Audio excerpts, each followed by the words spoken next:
I don't know what it was about that text message that made my stomach tighten, but the instant I read it, I knew something was off.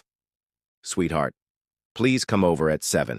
We have something wonderful planned, dear. It was the first red flag. Sophia hadn't called me darling in years, not sincerely anyway. It was usually Daniel, or, when she was in one of her moods, a tightly clipped D. But darling? That was a phrase she saved for when she wanted something.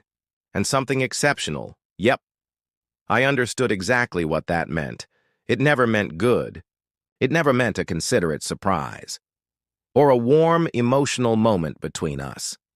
Every single time she had used such terms in the past, I'd ended up either signing something, paying for something, or cleaning up someone else's mess. I sat back, in my office chair, rereading the words. My thumb lingered over the keyboard. I could ignore it, pretend I never saw it. But that wasn't an option, was it? If I didn't show, she'd make a scene. She'd contact my assistant. She'd find a way to make me the bad guy. And I already knew the game Sophia was playing. I gazed around my office, my sanctuary. I had built this firm from the ground up, hard hours, sleepless nights, calculated risks that had paid off. The company bore my name, my blood, sweat, and sacrifice. And Sophia, well, she had enjoyed the fruits of my labor. The moment we got married, she stopped working, claimed she wanted to focus on us, which, at the time, I had mistakenly assumed meant our relationship. Turns out, us was merely a code word for expensive. Shopping sprees, charity luncheons, and overpriced girls' excursions with women whose names I barely knew. Still, I didn't say no. Not at first.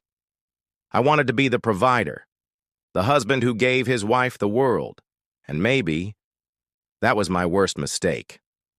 I groaned, rubbing the bridge of my nose. PM. I checked my watch. That gave me a few hours.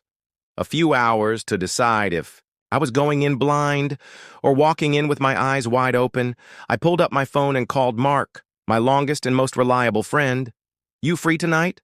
I asked as soon as he picked up. Depends, he answered. You in trouble?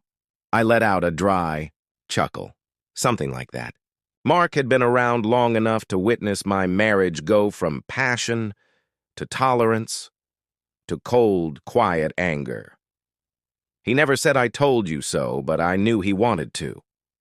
When he met Sophia for the first time, he had pulled me aside and said, She's got an agenda, man. Guard your back. I should have listened.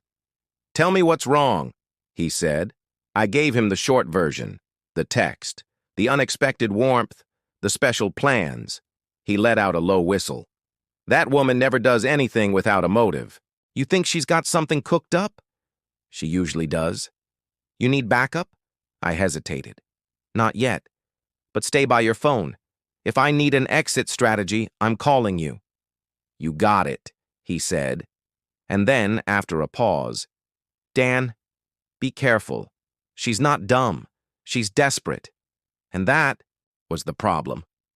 Desperate people do reckless things. I spent the next hour combing through my financial records, verifying if there had been any recent transactions I wasn't aware of. Sophia had access to our joint accounts, but I had been savvy, enough to keep my business accounts separate. Still, something told me she was up to something big. Then I checked my home security system. I had cameras set up throughout the house. Not that I expected an intruder, but I liked knowing what was happening in my own home. And what I saw made my blood run cold. There were people inside. Not just Sophia. Strangers. I zoomed in. A man in a suit was rifling through paperwork on the dining table. Another person, a woman, was speaking to Sophia in hushed tones, pointing at the documents. Heart pounded. This wasn't a birthday dinner. This was a setup. I grabbed my keys, took one last deep breath, and made a quiet promise. Whatever she had planned for me tonight, I was going to be 10 steps ahead. Till a few days ago, I might have genuinely fallen for this. I acknowledged, letting the truth settle into the air. I might have been blind enough to sign those documents, to believe the lies you were feeding me. I might have handed you everything, because deep down, I still thought we were a team. I let it linger for a second, and then I smiled softly. Suddenly, I got a phone call. Sophia stiffened. I saw it immediately, the way her entire body went rigid, her throat bobbing as she swallowed. Hard. She knew. And now, she was afraid. I withdrew my phone from my pocket and pressed the screen. The TV behind me sparked to life again. But this time, it wasn't legal documents. It wasn't financial records. It wasn't real estate fraud. It was her, Sophia, in a hotel lobby. And then a moment later, another man stood alongside her, the same man from the restaurant shot. Only this time, there was no space for dispute about what was going on. She reached up, running her fingers up his chest.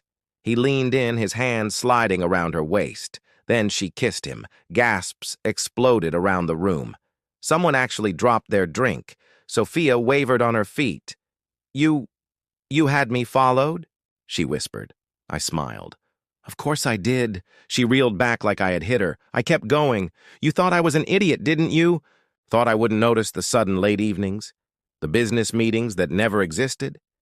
Imagined I wouldn't notice how distant you'd become? Assumed I wouldn't check your credit card transactions or ask why you were continuously planning work trips in the same city where he resided?" Her lips parted, but she had nothing to say. So I leaned in just enough for only her to hear. "You should have been more careful," I murmured. Her entire face crumpled. She was caught. Not just with the money, not just with the property, not just with the business, but with another man. And now everyone knew. Her father, Richard, groaned and rubbed his temples. Her best friend, Megan, stared at her like she had never seen her before. Marcus gave out a low whistle. "Damn," he said. "That's got a sting." Sophia whipped around, her face wild with panic. That's not what it looks like." Richard cut her off. "Jesus Christ, Sophia." Her head snapped toward him. "Dad," he shook his head. "I can't even look at you right now." And that was the moment she truly broke. Because Sophia could handle me being angry. She could handle me being done with her. But her father, the man who had always backed her up, defended her, justified all she did, he couldn't bear what he was witnessing. And just like that, she lost her last ally. She staggered, placing a shaky palm to her temple. "Daniel, please, just..." I snatched the divorce papers from my pocket and tossed them onto the table. She stared at them, blank, like her thoughts had fully shut down. I didn't look away.